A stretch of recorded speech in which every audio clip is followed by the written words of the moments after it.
ठीक है, तो एक बार हम क्विकली रिकॉल कर लेते हैं जो भी हमने MP census data related discussion किया था, और उसके बाद जो आगे का सेक्शन है उसको कवर अप कर लेते हैं। ठीक है, तो जैसे कि मैंने आपको बताया था कि इन जनरल मध्य प्रदेश में जो 2011 में सेंसस कंडक्ट करी गई, उस सेंसस के अकॉर्डिंग मध्य प्रदेश की टोटल पॉपुलेशन कितनी है? 7,26,26,809। ठीक है, मध्य प्रदेश की जो टोटल पॉपुलेशन है वो कंट्री की पॉपुलेशन का कितना परसेंटेज है? 6% है। ठीक, फिर इसी में जब हम आगे देखते हैं तो हमको ये पता चलता है कि मध्य प्रदेश की जो टोटल पॉपुलेशन डेंसिटी है वो कितनी है? 236 है, और जबकि इंडिया की पॉपुलेशन डेंसिटी कितनी है? 382 है। मध्य प्रदेश में जो टोटल मेल पॉपुलेशन है दैट इज 51.70, और फीमेल पॉपुलेशन परसेंटेज कितना है? 48.30। 33 सिटीज ऐसी हैं मध्य प्रदेश में जहां पे पॉपुलेशन क्या है? 1 लाख एंड अबव है, एंड 4 मेजर सिटीज जहां पे पॉपुलेशन 10 लाख एंड अबव है, वो इंदौर, जबलपुर, भोपाल और ग्वालियर। ठीक है, तो ये कुछ फैक्ट्स थे जो हमने डिस्कस किए थे। अपार्ट फ्रॉम दैट फिर हमने इसमें सबसे पहला डिस्कस किया था population growth rate. Population growth rate का मैंने आपको फॉर्मूला बताया था। In general population growth rate का मतलब क्या होता है कि ऑन अ डिकेडल बेसिस 10 साल में, है ना, जो पॉपुलेशन इंक्रीज हो रही है उसी पॉपुलेशन को हम क्या कहते हैं? Population growth rate. और इसको कैलकुलेट करने का फॉर्मूला होता है current year population minus previous year whole upon previous year into 100, है ना। तो ये हमने पर्टिकुलर फॉर्मूले के through population growth rate measure करी। जनरली जो 2011 की सेंसस थी उसके अकॉर्डिंग इंडिया का पॉपुलेशन ग्रोथ रेट कितना है? 17.7, है ना।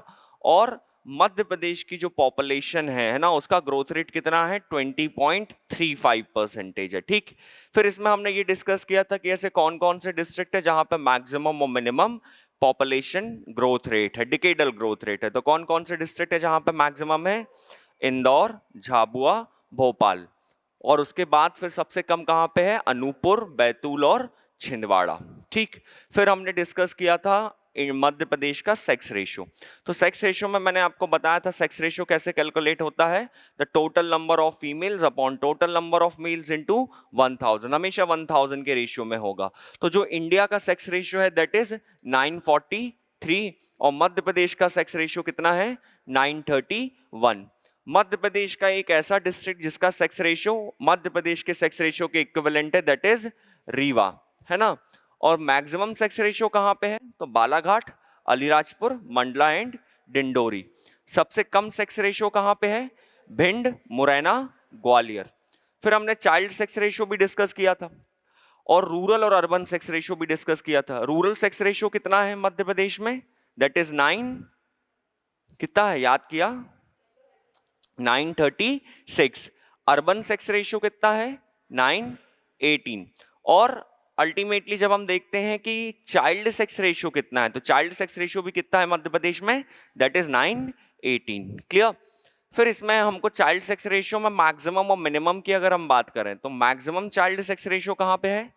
अलीराजपुर, मंडला एंड डिंडोरी, और उसके बाद बालाघाट। और मिनिमम चाइल्ड सेक्स रेशियो कहां पे है? मुरैना, ग्वालियर और भिंड में है। ठीक है, इधर तक हमने डिस्कस कर लिया था। इसके बाद हमको नेक्स्ट डिस्कस करना है पॉपुलेशन डेंसिटी। तो पॉपुलेशन डेंसिटी में मैंने पहले आपको फैक्ट बता दिया था कि पॉपुलेशन डेंसिटी में जो इंडिया की पॉपुलेशन डेंसिटी है दैट इज 382, और मध्य प्रदेश की जो पॉपुलेशन डेंसिटी है दैट इज 236। इंडिया की जो पॉपुलेशन डेंसिटी है इस पे क्वेश्चन पहले पूछा जा चुका है 2019 के प्रीलिम्स में। ठीक, जब पॉपुलेशन डेंसिटी मेजर करना होता है तो पॉपुलेशन डेंसिटी का इन जनरल मीनिंग है the total number of people living in a per square kilometre. कैसे मेजर किया जाता है इसको? पर स्क्वायर किलोमीटर में कितने लोग रहते हैं, इसको कैलकुलेट करने के लिए कंट्री की टोटल पॉपुलेशन को टोटल एरिया से डिवाइड कर दिया जाता है, जिसके बेसिस पे पॉपुलेशन डेंसिटी निकल आती है। अगर हमें स्टेट की पॉपुलेशन डेंसिटी मेजर करनी है तो स्टेट का टोटल पॉपुलेशन और स्टेट का टोटल एरिया। कंट्री का करना है इंडिया का, तो इंडिया की टोटल पॉपुलेशन, इंडिया का टोटल एरिया। जब हम देखते हैं कि मध्य प्रदेश में पॉपुलेशन डेंसिटी का क्या स्टेटस है, तो मध्य प्रदेश में मैक्सिमम पॉपुलेशन डेंसिटी कहां पे है? भोपाल में है।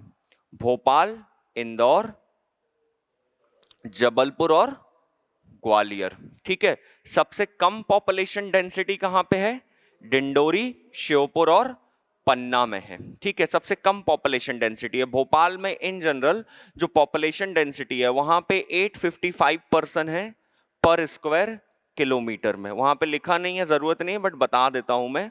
855 पर्सन है पर स्क्वायर किलोमीटर में भोपाल में, और डिंडोरी में सिर्फ और सिर्फ 94 पर्सन है पर स्क्वायर किलोमीटर में। ठीक है, तो ये डिफरेंस है भोपाल और इंदौर की पॉपुलेशन डेंसिटी में। तो maximum population density Bhopal, Indore, Jabalpur, Gwalior, और सबसे कम कहां पे है? डिंडोरी, श्योपुर और पन्ना। याद रहेगा सभी को? ठीक है, चलो इसमें आगे बढ़ते हैं। नेक्स्ट हमको डिस्कस करना है दैट इज लिटरेसी रेट। अब देखो यहां पे एक पॉइंट है कि लिटरेसी रेट जो है वो कंट्री टू कंट्री वेरी कर सकता है। कंट्री टू कंट्री वेरी कर सकता है, इट मींस कि लिटरेसी रेट को मेजर करने की डेफिनेशन हर एक कंट्री में अलग है। हमारे इंडिया में लिटरेसी रेट को मेजर करने की डेफिनेशन ये है, लिटरेसी की डेफिनेशन ये दी गई है, द पर्सन ऑफ 7 years और above, if he or she is able to read, write and understand, then he or she should be considered to be a literate। यानी अगर कोई भी व्यक्ति जो कि जिसकी एज 7 years या उससे ज्यादा है, और अगर वो व्यक्ति लिख सकता है, पढ़ सकता है या समझ सकता है, तो उस व्यक्ति को हम क्या मानेंगे? लिटरेट मानेंगे। अब ऐसा भी हो सकता है कि कोई सी भी लैंग्वेज में, उसमें कोई क्राइटेरिया डिफाइन नहीं किस लैंग्वेज में, इवन अगर कोई व्यक्ति अपना नाम भी लिख सकता है, पढ़ सकता है या समझ सकता है, तो उसको क्या मान लिया जाएगा? लिटरेट मान लिया जाएगा। हाँ, तो वही बात है कि अगर कोई भी व्यक्ति लिख सकता है, पढ़ सकता है या समझ सकता है, जिसकी एज क्या है? 7 years या अबव है, तो उसको इंडिया में क्या माना जाता है? लिटरेट माना जाता है। और जब हम लिटरेसी रेट देखते हैं इंडिया का 2011 की सेंसस के अकॉर्डिंग, तो इंडिया का लिटरेसी रेट कितना है? 73%। लेकिन जब हम मध्य प्रदेश के लिटरेसी रेट की बात करते हैं तो मध्य प्रदेश का लिटरेसी रेट है 69.32%। ठीक, केरल हाईएस्ट है, बिहार लीस्ट है। ठीक है, तो इंडिया में 73% है, मध्य प्रदेश में 69.32% है। Apart from this, Madhya Pradesh में जो टोटल मेल लिटरेसी रेट है दैट इज 78.73। इट मींस कि मध्य प्रदेश में 78.73% of males are totally literate. Clear? लेकिन जब हम मध्य प्रदेश में फीमेल लिटरेसी की बात करते हैं तो मध्य प्रदेश में जो फीमेल लिटरेसी रेट है that is quite low in comparison to male literacy rate. और मध्य प्रदेश में जो फीमेल लिटरेसी रेट है, फीमेल लिटरेसी रेट कितना है? 59.24, 59.24%। याद रखना, male literacy and female literacy. अब इसी में एक पॉइंट और आता है कि मध्य प्रदेश में लिटरेसी रेट कितना ग्रो हुआ, लिटरेसी रेट की ग्रोथ रेट क्या है, यानी कि 2001 से लेके 2011 तक मध्य प्रदेश में लिटरेसी परसेंटेज कितना बढ़ा। तो जब हम देखते हैं 2001 से 2011 तक, तो मध्य प्रदेश का जो लिटरेसी परसेंटेज बढ़ा है दैट इज 5.62%। क्लियर? टोटल कितना लिटरेसी परसेंटेज इंक्रीज हुआ है मध्य प्रदेश में? 5.62%।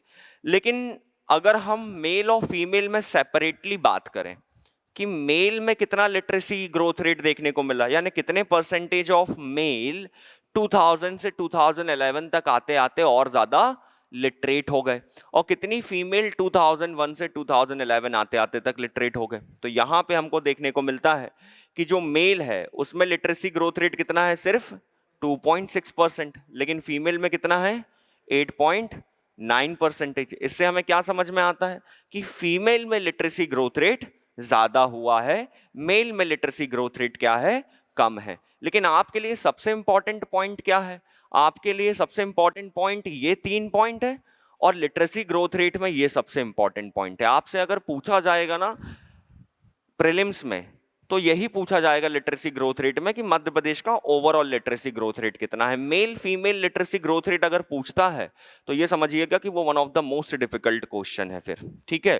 तो 5.62% is the total literacy growth rate of Madhya Pradesh. Clear हुआ सभी को? कोई डाउट यहां तक? चलो ये तो डेटा हो गया। अब इसमें हमको पढ़ना है कि किस डिस्ट्रिक्ट में मैक्सिमम लिटरेसी है और किस डिस्ट्रिक्ट में मिनिमम लिटरेसी है।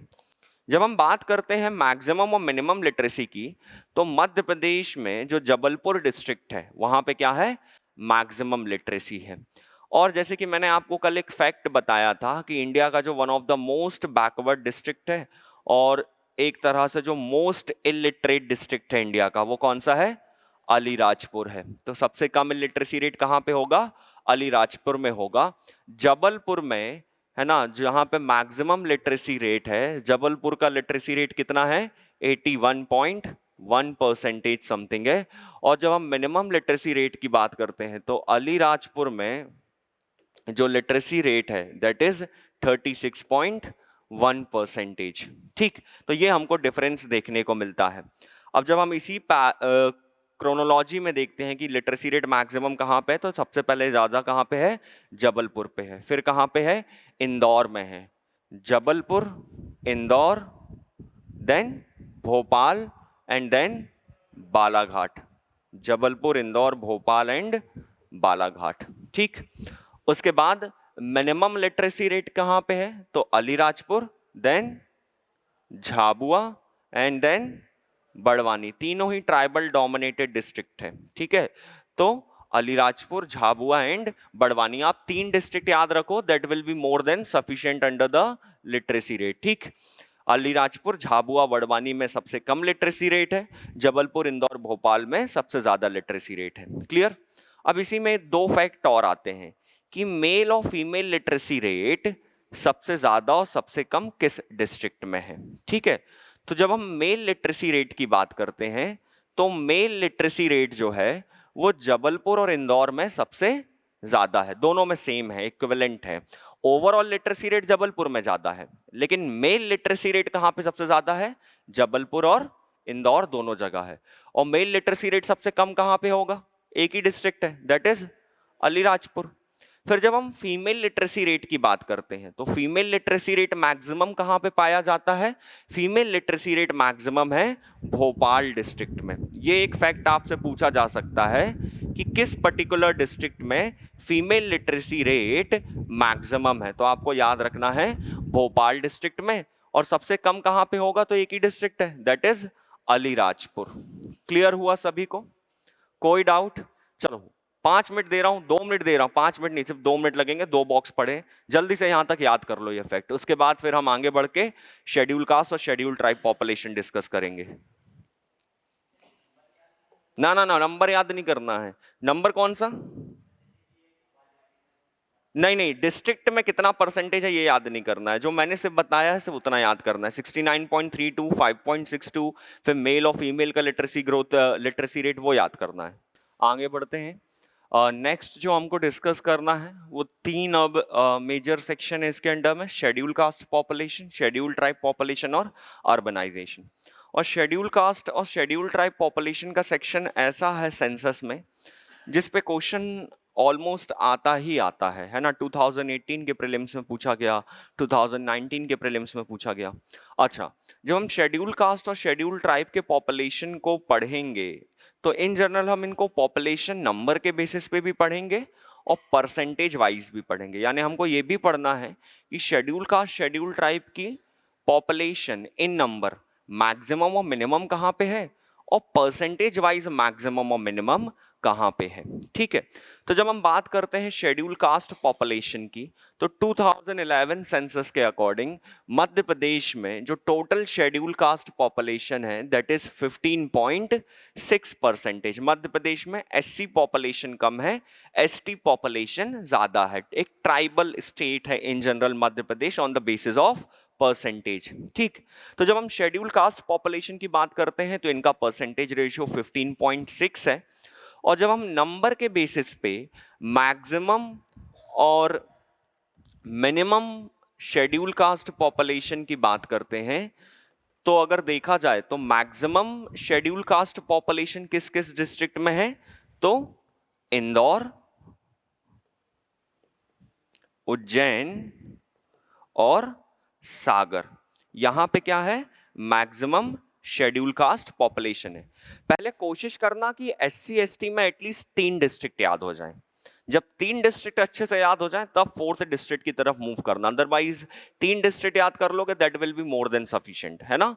तो इंदौर, उज्जैन और सागर में क्या है, मैक्सिमम एससी पॉपुलेशन है। और मिनिमम एससी पॉपुलेशन कहां पे है, तो minimum SC population is similar to a minimum population decadal growth rate, है ना। हमने minimum population decadal growth rate में क्या पढ़ा था, कौन से 3 डिस्ट्रिक्ट थे, अनूपपुर, बैतूल और छिंदवाड़ा। वही डिस्ट्रिक्ट अगर आप देखो तो मिनिमम एससी पॉपुलेशन में भी है। मिनिमम एससी पॉपुलेशन कहां पे है, तो अनूपपुर, बैतूल और छिंदवाड़ा। तो ये दोनों क्या हो गए, सेम हो गए, 2 box clear, A B and सी।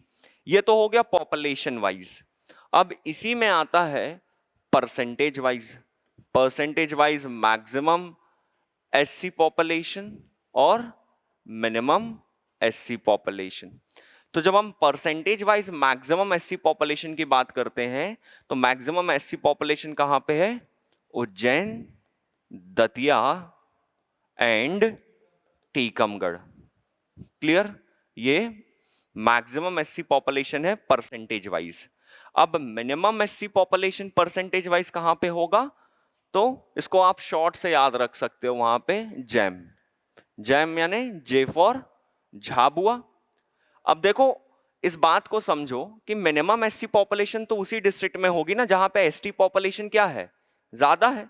झाबुआ में एसटी पॉपुलेशन ज्यादा है तो जे stand for Jhabua.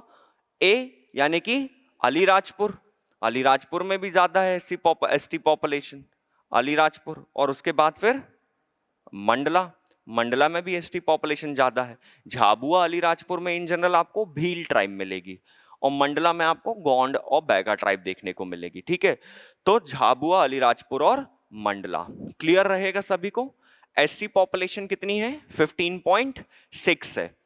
SC population सबसे ज्यादा कहां पे है, इंदौर, उज्जैन, सागर में। सबसे कम कहां पे है, एबीसी याद किया था, अनूपपुर, बैतूल और छिंदवाड़ा। फिर परसेंटेज वाइज कहां पे है, उज्जैन, दतिया और टीकमगढ़ में।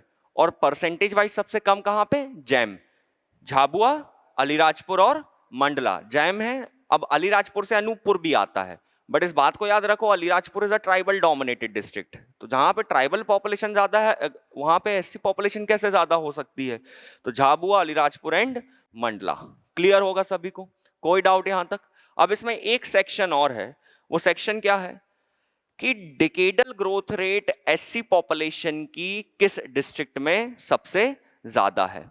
तो जब हम डिकेडल पॉपुलेशन, डिकेडल मींस कि 10 साल में एससी की पॉपुलेशन किस डिस्ट्रिक्ट में सबसे ज्यादा बढ़ी है, तो सबसे ज्यादा किस डिस्ट्रिक्ट में बढ़ी है, डिकेडल ग्रोथ रेट कहां पे है सबसे ज्यादा एससी पॉपुलेशन का, तो मैक्सिमम है उमरिया में और मिनिमम कहां पे है, अलीराजपुर में। इसमें सिर्फ एक ही एक डिस्ट्रिक्ट याद रखना है, ठीक है। मैक्सिमम कहां पे है, उमरिया में है, मिनिमम कहां पे है, अलीराजपुर में। जब एक याद हो जाए तो दूसरा याद करना, नहीं तो इसमें बहुत कंफ्यूजन हो जाएगा फिर, ठीक है। इसलिए मैं अभी सिर्फ एक बता दिया हूं कि इन जनरल अगर बहुत ज्यादा डेप्थ में क्वेश्चन पूछा जाता है तो ही ये decadal growth rate of SC population या एसटी पॉपुलेशन पूछा जाएगा, अदरवाइज नहीं पूछा जाएगा, ठीक है। क्योंकि अभी तक ये क्वेश्चन आया नहीं है ऐसा, सिर्फ यही पूछा गया है कि मैक्सिमम मिनिमम एससी और एसटी पॉपुलेशन या परसेंटेज वाइज किस डिस्ट्रिक्ट में है। तो उमरिया में सबसे ज्यादा डिकेडल ग्रोथ रेट है और सबसे कम कहां पे है, अलीराजपुर में है, ठीक। फिर इसी में नेक्स्ट जो हमको डिस्कस करना है दैट इज एसटी पॉपुलेशन, ठीक है। तो जब हम एसटी पॉपुलेशन की बात करते हैं तो मध्य प्रदेश में परसेंटेज वाइज एसटी पॉपुलेशन सबसे ज्यादा है।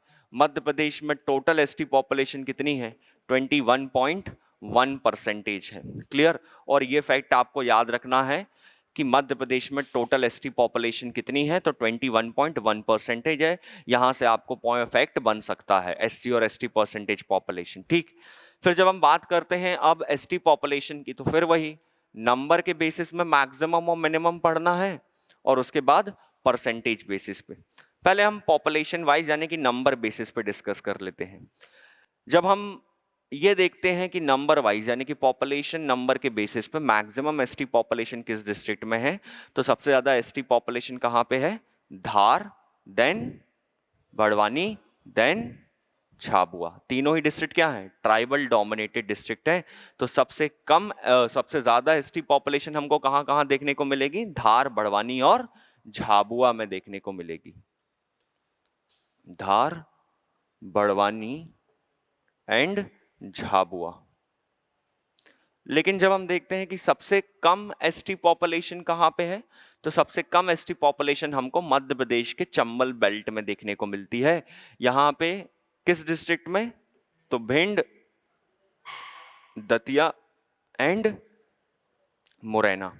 यहां पे क्या है, सबसे कम एसटी पॉपुलेशन है। सबसे ज्यादा कहां पे है, धार, बड़वानी, झाबुआ। सबसे कम कहां पे है, भिंड, दतिया एंड मुरैना।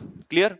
अब ये तो हो गया पॉपुलेशन वाइज। अब इसी में हम देख लेते हैं परसेंटेज वाइज। तो परसेंटेज वाइज जब हम मैक्सिमम की बात करते हैं, तो परसेंटेज वाइज मैक्सिमम जो एसटी पॉपुलेशन है वो हमको कहां देखने को मिलती है, अलीराजपुर, झाबुआ और बड़वानी। और ये अलीराजपुर, झाबुआ, बड़वानी वाला यही सेम कॉम्बिनेशन हमने कहां पढ़ा था, मिनिमम लिटरेसी रेट में भी पढ़ा था। तो हमको दो बॉक्स सेम मिले, एक तो पॉपुलेशन ग्रोथ रेट वाला और एससी वाला, और एक हमको एसटी में minimum maximum percentage of population और मिनिमम लिटरेसी वाला, है ना। तो यहाँ पे जो मैक्सिमम एसटी पॉपुलेशन है परसेंटेज वाइज वो कहाँ पे है, अलीराजपुर, झाबुआ और बड़वानी में है। ठीक, फिर इसी में जब हम मिनिमम देखते हैं कि मिनिमम पॉपुलेशन एसटी की परसेंटेज वाइज कहां पे है, तो हमको क्या करना है, इसी को थोड़ा सा उल्टा कर देना है। मिनिमम कहां पे है, तो भिंड, भिंड के बाद दतिया था, तो दतिया क्या आ जाएगा, नीचे आ जाएगा, मुरैना ऊपर। तो भिंड, मुरैना और दतिया। क्लियर हुआ। याद रहेगा एसटी पॉपुलेशन कितनी है, 21.1% है। मैक्सिमम एसटी पॉपुलेशन कहां पे है, धार, बड़वानी, झाबुआ। सबसे कम कहां पे है, भिंड, दतिया और मुरैना। परसेंटेज वाइज सबसे ज्यादा कहां पे है, अलीराजपुर, झाबुआ, बड़वानी। और परसेंटेज वाइज सबसे कम कहां पे है, तो भिंड, मुरैना एंड दतिया। क्लियर हुआ सभी को। इसके बाद फिर हम जब देखते हैं कि डिकेडल ग्रोथ रेट, जैसे हमने एससी की पढ़ी, वैसे ही जब हम एसटी पॉपुलेशन में डिकेडल ग्रोथ रेट को मेजर करते हैं, तो एसटी पॉपुलेशन की जो डिकेडल ग्रोथ रेट है वो मैक्सिमम कहां पे है, मैक्सिमम है छतरपुर में, और मिनिमम कहां पे है, मिनिमम मंदसौर में है। तो maximum Chhatarpur, minimum Mandsaur. Clear. कोई डाउट यहां तक किसी को? चलो एक लास्ट सेक्शन पढ़ लेते हैं, उसके बाद मैं आपको टाइम दे दूंगा पढ़ने का। लास्ट सेक्शन है अर्बनाइजेशन। अर्बनाइजेशन मींस कि मैक्सिमम अर्बन पॉपुलेशन कंसंट्रेशन या मैक्सिमम अर्बनाइजेशन कहां पे है, किस पर्टिकुलर डिस्ट्रिक्ट में मिनिमम रूरल पॉपुलेशन या रूरल डेवलपमेंट हमको देखने को मिलता है। तो सबसे कम या सबसे, अगर हम ज्यादा की बात करें तो दोनों बेसिस पे हमको डिस्कस करना है। तो अर्बनाइजेशन के केस में सबसे पहले अगर हम मैक्सिमम अर्बनाइजेशन की बात करें, तो मैक्सिमम अर्बनाइजेशन कहां पे होगा, मैक्सिमम अर्बनाइजेशन है भोपाल में। भोपाल के बाद इंदौर, इंदौर के बाद ग्वालियर और ग्वालियर के बाद जबलपुर। ठीक है, तो मैक्सिमम कहां पे है, भोपाल, इंदौर, ग्वालियर एंड लास्ट में जबलपुर।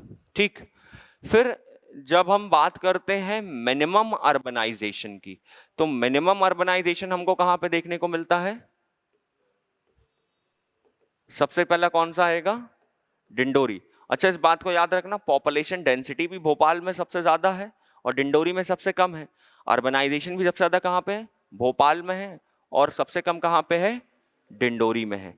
तो मिनिमम अर्बनाइजेशन डिंडोरी, डिंडोरी के बाद अलीराजपुर और अलीराजपुर के बाद सिवनी। क्लियर होगा? सिवनी कहाँ पे है? छिंदवाड़ा के जस्ट राइट साइड में, छिंदवाड़ा और बालाघाट के बीच में है। ये जो कॉर्नर में जो डिस्ट्रिक्ट दिख रहा है नीचे, इसके जस्ट बाजू में क्या है?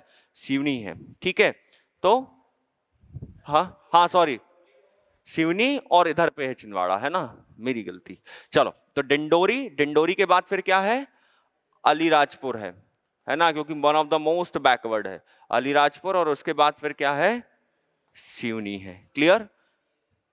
चलो, तो सॉरी सीधी,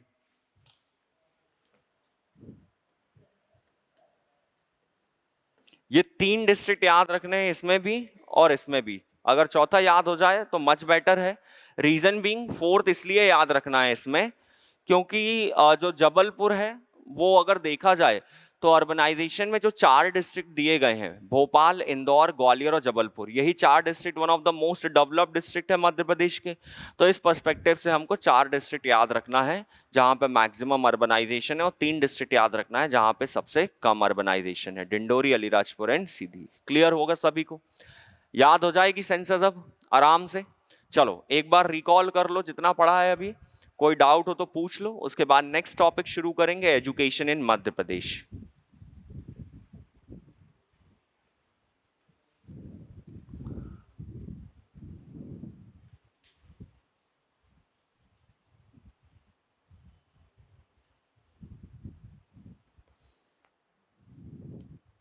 हाँ, तो परसेंटेज वाइज हम अलग मेजर करते हैं और नंबर के बेसिस पे हम अलग मेजर करते हैं, है ना, तो दोनों सेम नहीं होगा। जब हम नंबर के बेसिस पे मेजर कर रहे हैं तो हम पर पर्सन काउंट देख रहे हैं, जब हम परसेंटेज के वाइज पे मेजर कर रहे हैं तो ओवरऑल हम बेसिकली एरिया के बेसिस पे देख रहे हैं।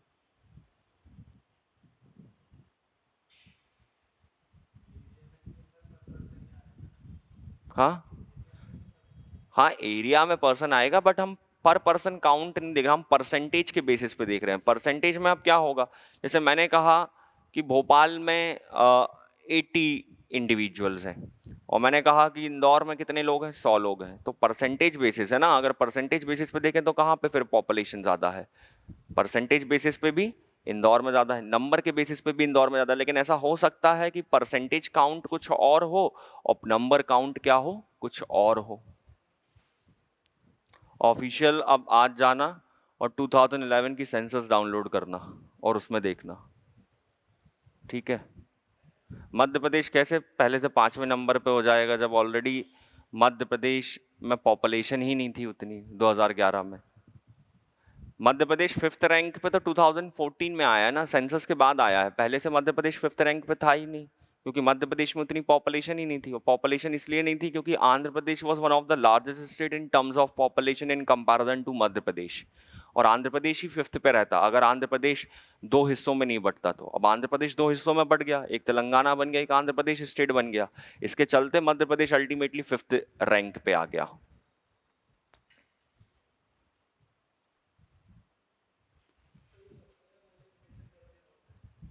मॉडिफिकेशन हुआ है, आप कोई भी बुक उठा के देख लेना, सब बुक में आपको मध्य प्रदेश जो है वो 5th लार्जेस्ट स्टेट ही मिलेगा इन टर्म्स ऑफ पॉपुलेशन। अगर 2011 की सेंसस पढ़ोगे किसी भी सही ऑथेंटिक बुक से या किसी भी ऑथेंटिक डाटा से तो आपको यही मिलेगा। डन हो गया सभी का? कोई डाउट है किसी को? नहीं? तो सेंसस आज पूछें कि कल पूछें? आज का टाइम दे दें पढ़ने के लिए? ठीक है, तो आज का टाइम ले लो पढ़ने के लिए, कल दोनों चैप्टर पढ़ के आ जाना, कल दोनों चैप्टर से कुछ क्वेश्चन पूछ लेंगे, ठीक है। चलो, तो इसके बाद नेक्स्ट चैप्टर पे आते हैं, और नेक्स्ट चैप्टर है education, health and skills in Madhya Pradesh, है ना। अब इस चैप्टर में हमको पढ़ना क्या है? वैसे इस चैप्टर को 3 पार्ट में डिवाइड किया गया है, education, health and skills in Madhya Pradesh. लेकिन इन जनरल जब हम बात करते हैं education, health and skills in Madhya Pradesh की, तो ये टॉपिक्स को पहले भी पढ़ाया जाता था। लेकिन इन जनरल क्या था कि पहले ये टॉपिक्स को एक्सप्लिसिटली सिलेबस में मेंशन नहीं किया गया था, कहीं लिखे नहीं थे ये, बट पढ़ाया जाता था, अंडरस्टूड था, क्योंकि क्वेश्चन पूछे जाते थे। अब जो न्यू सिलेबस आया है, उस न्यू सिलेबस में यूनिट 6 को नाम दिया गया है Madhya Pradesh and Indian economy, और मध्य प्रदेश की इकोनॉमी में ये टॉपिक्स को क्लियर कट मेंशन कर दिया गया है, एजुकेशन, स्किल्स एंड हेल्थ इन मध्य प्रदेश। अब जब हम एजुकेशन, हेल्थ और स्किल्स इन मध्य प्रदेश की बात करते हैं, तो एजुकेशन में हमको क्या पढ़ना है? एजुकेशन में हमको ये देखना है कि मध्य प्रदेश में यूनिवर्सिटीज़ कौन कौन सी हैं, और वो यूनिवर्सिटीज़ किस डिस्ट्रिक्ट में लोकेटेड है और एस्टैब्लिश कब करी गई। ठीक, फिर मध्य प्रदेश में मेडिकल कॉलेजेस कहाँ कहाँ पे हैं, मध्य प्रदेश में इंजीनियरिंग कॉलेजेस कहाँ पे हैं, मध्य प्रदेश में जो डिफरेंट ट्रेनिंग इंस्टीट्यूट और रिसर्च सेंटर हैं ये कहाँ पे लोकेटेड हैं, मध्य प्रदेश में एजुकेशन से रिलेटेड कौन सी स्कीम है जो मध्य प्रदेश सरकार ने लॉन्च करी। ठीक, फिर इसी तरह हमें टेक्निकल स्किल्स एजुकेशन में देखना है कि टेक्निकल एंड स्किल एजुकेशन के लिए गवर्नमेंट ऑफ मध्य प्रदेश ने क्या इनिशिएटिव लिए, जैसे ग्लोबल स्किल पार्क वगैरह शुरू किया, एस्टैब्लिश किया, सीखो कमाओ योजना शुरू करी। ठीक है, तो ऐसे कुछ इनिशिएटिव्स हैं जो इसमें हमको डिस्कस करना है। इन द सेम वे हम हेल्थ में भी यही स्टेटस डिस्कस करेंगे। लेकिन one of the most important point जो इस ओवरऑल टॉपिक में पूछा जाएगा, दैट इज इंस्टीट्यूशन। आपसे यूनिवर्सिटीज पूछी जाएंगी कि कौन सी यूनिवर्सिटी कब एस्टैब्लिश हुई, उसका हेडक्वार्टर कहाँ पे है, कौन सा इंस्टीट्यूट कब एस्टैब्लिश हुआ, उसका हेडक्वार्टर कहाँ पे है। जैसे मैं एक पॉइंट बता देता हूँ, एमपीपीएससी ने 2018 में एक क्वेश्चन पूछा, that in which year Rani Laxmibai physical educational institute was establish. उसका ईयर था 1957। 2018 में ये क्वेश्चन आया। उसके जस्ट नेक्स्ट ईयर के प्रीलिम्स में 19 में एमपीपीएससी ने फिर वही सेम इंस्टीट्यूट से रिलेटेड क्वेश्चन पूछा, लेकिन अब ईयर नहीं पूछा। एमपीपीएससी ने क्या पूछा, उसका हेडक्वार्टर, यानी किस पर्टिकुलर डिस्ट्रिक्ट में वो यूनिवर्सिटी स्टैब्लिश है, तो ग्वालियर में है। ठीक है, ऐसे और भी क्वेश्चन है जो पहले पूछे जा चुके हैं। Makhanlal Chaturvedi university of journalism and communication कहाँ पे है, ये भी क्वेश्चन पहले पूछा जा चुका है। अटल बिहारी वाजपेयी हिंदी यूनिवर्सिटी कहाँ पे है, ये क्वेश्चन भी पहले पूछा जा चुका है। तो ऐसे क्वेश्चन हैं जो कि आपको पूछे जाएंगे, है ना।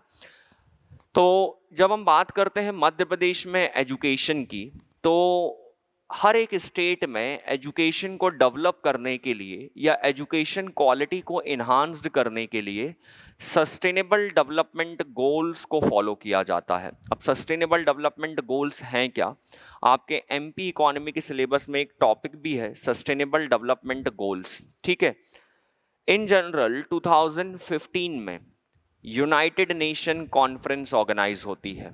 ठीक है, हमने यूनाइटेड नेशन सुना है, मैंने बताया भी था थोड़ा बहुत इसके बारे में प्रीवियस क्लासेस में। तो यूनाइटेड नेशन की 2015 में कॉन्फ्रेंस होती है, और यूनाइटेड नेशन में जितनी भी मेंबर कंट्रीज हैं वो सब पार्टिसिपेट करती हैं। 2015 में यूनाइटेड नेशन ने 17 सस्टेनेबल डेवलपमेंट गोल्स बनाए।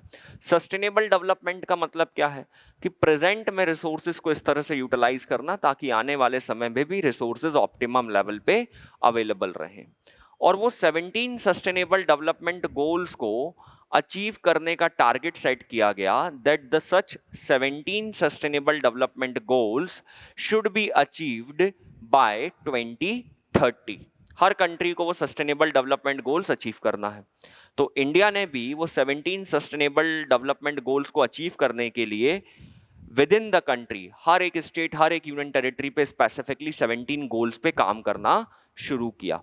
और वो 17 गोल्स में से एक गोल था to ensure the quality of education, और उस क्वालिटी ऑफ एजुकेशन को स्टेट लेवल पे इंश्योर करने के लिए वो सस्टेनेबल डेवलपमेंट गोल्स के प्रिंसिपल्स को फॉलो किया जाता है। ठीक है, अगर हम मध्य प्रदेश में देखें तो मध्य प्रदेश में कहीं ना कहीं इन द लास्ट 10 ईयर्स जो एजुकेशन है या जो स्किल इन्हांसमेंट है वो काफ़ी ज़्यादा ग्रो हुआ है, डेवलप हुआ है। ये हमको कैसे समझ में आता है कि मध्य प्रदेश में आईआईटी इस्टेब्लिश किया गया, Indian institute of technology, Indore में ही लोकेटेड है।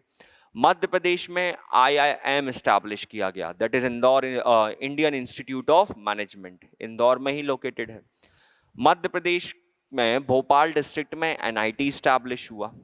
ठीक है, मध्य प्रदेश में 2 लॉ यूनिवर्सिटीज़ बनाई गई। पहली लॉ यूनिवर्सिटी भोपाल में इस्टेब्लिश करी गई, और दूसरी लॉ यूनिवर्सिटी अभी 5-6 साल पहले जबलपुर में इस्टेब्लिश करी गई, धर्मशास्त्र नेशनल लॉ यूनिवर्सिटी। ठीक है, तो दो नेशनल लॉ यूनिवर्सिटीज़ हमको मिली।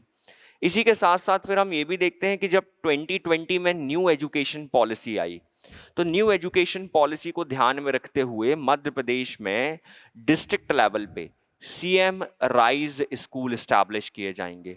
ठीक है, और ये सीएम राइज स्कूल बेसिकली वो मॉडल स्कूल होंगे जो कि एक कंप्लीट एक्सीलेंस के साथ डिस्ट्रिक्ट लेवल पे एस्टैब्लिश किए जाएंगे, जहां पे फुल एजुकेशनल फैसिलिटीज दी जाएगी to both boys and girls. ठीक है, फिर सीएम राइज स्कूल के साथ साथ हमको ये भी देखने को मिलता है कि जो एजुकेशन के रिगार्डिंग एक रिपोर्ट पब्लिश करी गई 2021-22 में, और उस रिपोर्ट को शॉर्ट में कहा जाता है UDISE रिपोर्ट, है ना, UDISE रिपोर्ट। इसका फुल फॉर्म लिख लो, वहां पे फुल फॉर्म नहीं लिखा हुआ है तो कभी अगर पढ़ोगे तो याद रहेगा।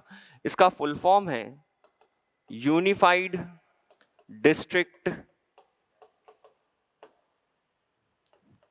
इंफॉर्मेशन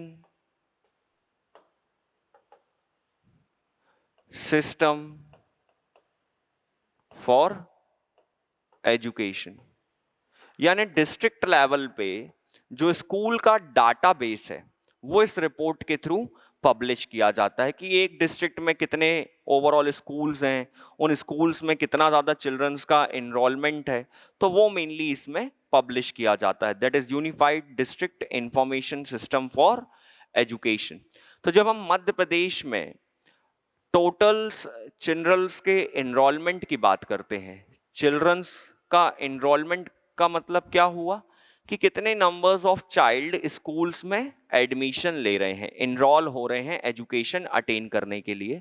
तो UDISE रिपोर्ट के अकॉर्डिंग मध्य प्रदेश में near around 160 lakh of childrens ने मोर देन 1,25,000 स्कूल्स में एडमिशन लिया। ठीक है, हर एक डिस्ट्रिक्ट लेवल पे, अर्बन एरिया हो चाहे रूरल एरिया हो। साथ ही साथ गवर्नमेंट ऑफ मध्य प्रदेश ने 2018 में समग्र शिक्षा अभियान के थ्रू हॉलिस्टिक एजुकेशन को टारगेट किया। Holistic education means all around development with regard to education among childrens. ये समग्र शिक्षा अभियान है क्या? जैसे आपने सुना होगा कि गवर्नमेंट ऑफ इंडिया की कुछ बहुत ही फेमस स्कीम्स थी, जैसे एक थी सर्व शिक्षा अभियान। सर्व शिक्षा अभियान स्कीम का नाम सबने सुना होगा शायद। कितने एमपी बोर्ड वाले हैं नहीं सुना कभी? स्पेशली आपने देखा होगा एमपी बोर्ड में नहीं, बाद में तो सभी बुक्स में, एमपी बोर्ड या सीबीएसई की बुक्स में आपने देखा होगा कि फ्रंट पेज में एक पेंसिल बनी रहती है और उसके ऊपर एक बच्चा बैठा रहता है और नीचे लिखा रहता है सर्व शिक्षा अभियान। तो सर्व शिक्षा अभियान गवर्नमेंट ऑफ इंडिया की बहुत ही फेमस एजुकेशनल स्कीम थी जो कि अटल बिहारी वाजपेयी ने लॉन्च करी थी 2001 में, जिसका टारगेट ये था कि 6 to 14 ईयर्स तक के चिल्ड्रन को फ्री और कंपलसरी एजुकेशन प्रोवाइड करना है। फिर सर्व शिक्षा अभियान के बाद लॉन्च करी गई राष्ट्रीय उच्चतर शिक्षा अभियान, है ना, कि हायर एजुकेशन को इंप्रूव किया जाएगा। फिर राष्ट्रीय माध्यमिक शिक्षा अभियान की सेकेंडरी एजुकेशन को इंप्रूव किया जाएगा। बट 2018 में गवर्नमेंट ऑफ इंडिया ने सर्व शिक्षा अभियान, राष्ट्रीय उच्चतर शिक्षा अभियान, राष्ट्रीय माध्यमिक शिक्षा अभियान, इन सभी को क्या किया? मर्ज कर दिया। और 2018 में गवर्नमेंट ऑफ इंडिया ने स्कीम लॉन्च करी समग्र शिक्षा अभियान, यानी इंटीग्रेटेड एजुकेशन प्रोग्राम अगर हम इंग्लिश में बोलें तो। ठीक है, जिसका ऑब्जेक्टिव ये था कि इंक्लूसिव वे में, यानी सभी चिल्ड्रंस का एक हॉलिस्टिक डेवलपमेंट इंश्योर हो सके, इस मोटिव से ये समग्र शिक्षा अभियान स्कीम लॉन्च करी गई। और इसी समग्र शिक्षा अभियान स्कीम के ऑब्जेक्टिव को फुलफिल करने के लिए नियर अराउंड 6,000 करोड़ रुपीस की फंडिंग करी गई मध्य प्रदेश गवर्नमेंट के थ्रू। तो अगर ये अमाउंट याद ना हो चलेगा, है ना, सिर्फ एक इंट्रोडक्टरी पार्ट है कि 6,000 करोड़ रुपीस की फंडिंग हुई समग्र शिक्षा अभियान के अंडर में। हालांकि अब ये जो एजुकेशनल स्कीम्स का पार्ट है ये हमारे सिलेबस में नहीं है। पहले क्या था कि सोशल इश्यूज और HRD का एक सेक्शन हुआ करता था मेंस में, अभी भी है, लेकिन उसमें अब एलिमेंट्री एजुकेशन या हायर एजुकेशन वाला सेक्शन नहीं है, उसको हटा दिया गया है इस बार मेनली न्यू सिलेबस में, जो कि पेपर 2 के पार्ट बी में मेंशन है, सोशियोलॉजी में, है ना। तो अब आपको ये समग्र शिक्षा, राष्ट्रीय उच्चतर शिक्षा अभियान वगैरह नहीं पढ़ना है, नहीं तो लास्ट ईयर तक के सिलेबस में 23 तक के सिलेबस में इसको पढ़ाया जाता था। ठीक, जब हम बात करते हैं एजुकेशन की तो हम सभी को पता है कि education mainly plays a vital role in the development of human resources, है ना। ह्यूमन रिसोर्सेज के ऑल अराउंड डेवलपमेंट के लिए कहीं ना कहीं एजुकेशन एक one of the most important criteria है। जैसे हम देखते हैं कि इंडिया में या मध्य प्रदेश में कहीं ना कहीं जो लिटरेसी रेट है वो as compare to other developing countries या अदर डेवलपिंग स्टेट क्या है, लो है, जिसके चलते हमको बहुत सारी कुछ प्रॉब्लम्स हैं जो देखने को मिलती हैं with in the state level या कंट्री लेवल। इलिटरेसी के चलते अनएम्प्लॉयमेंट की प्रॉब्लम क्रिएट होती है, अनएम्प्लॉयमेंट के चलते पॉवर्टी की प्रॉब्लम क्रिएट होती है, जेंडर डिस्क्रिमिनेशन जैसी प्रॉब्लम, है ना, infant mortality rate, female infanticide, ये सारी प्रॉब्लम्स हैं जो कि कहीं ना कहीं इन जनरल सोसाइटी में क्रिएट होती हैं। तो इस बात को ध्यान में रखते हुए एजुकेशन को one of the most important priority दी जा रही है, not only at the state level but also at the central level. और इसी के रिगार्डिंग मध्य प्रदेश गवर्नमेंट ने कुछ यूनिवर्सिटीज, कुछ मेडिकल कॉलेजेस, कुछ engineering colleges with in the state level पे स्टैब्लिश किए, है ना। मध्य प्रदेश में जो सबसे पहली यूनिवर्सिटी स्टैब्लिश करी गई थी that was Hari Singh Gour university. हम इसको कल डिटेल में पढ़ेंगे।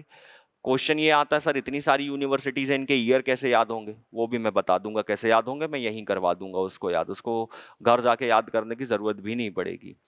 तो Hari Singh Gour university was the first university of the Madhya Pradesh which was established in 1946 in Sagar district, ठीक है। अब मध्य प्रदेश में अगर देखा जाए तो जितनी भी यूनिवर्सिटीज हैं वो स्टेट गवर्नमेंट के थ्रू स्टैब्लिश करी गई, लेकिन दो ऐसी यूनिवर्सिटीज हैं जिनको सेंट्रल यूनिवर्सिटीज का दर्जा मिला, जो कि मध्य प्रदेश में as a central university establish हुई। यानी कि उनको स्टैब्लिश किसके थ्रू किया गया, सेंट्रल गवर्नमेंट के थ्रू, फंडिंग भी सेंट्रल गवर्नमेंट के थ्रू, उनका जो मैनेजमेंट है वो भी सेंट्रल गवर्नमेंट के थ्रू। और उसमें से पहली यूनिवर्सिटी थी हरि सिंह गौर यूनिवर्सिटी। हालांकि जब हरि सिंह गौर यूनिवर्सिटी स्टैब्लिश हुई तो it was a state university, उसको स्टेट गवर्नमेंट ने स्टैब्लिश किया। इसको बाद में सेंट्रल यूनिवर्सिटी का स्टेटस मिला। 1946 में स्टेट यूनिवर्सिटी की तरह स्टैब्लिश हुई और 2009 में जाके इसको सेंट्रल गवर्नमेंट ने सेंट्रल यूनिवर्सिटी डिक्लेयर किया। क्लियर सभी को? आपका होमवर्क ये है कि आप आज घर जाके पता करना, पहली सेंट्रल यूनिवर्सिटी तो मैंने बता दी हरि सिंह गौर यूनिवर्सिटी, दूसरी सेंट्रल यूनिवर्सिटी मध्य प्रदेश में कौन सी है। क्लियर? तो चलो इसको हम कल कंटिन्यू करेंगे एजुकेशन वाले पार्ट को। आज के लिए इतना ही, है ना। थैंक यू, जय हिंद।